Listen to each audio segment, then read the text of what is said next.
How to unlock your Citi card. If you want to unlock a Citi card, you can do so using the Citi Mobile banking app.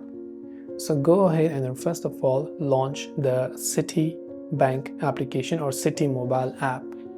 Once you've launched it, accept the terms and conditions and tap on the sign on button and sign in. So once you've signed it on, you could go ahead and then basically sign on to your mobile banking account.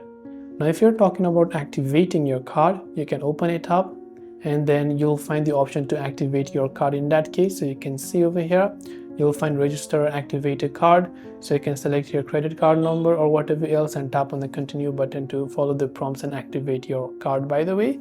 But if you're talking about unlocking it, then once you basically log in, you can go ahead and then find the lock, unlock or similar option for your card. Then follow the on-screen instructions to unlock your card.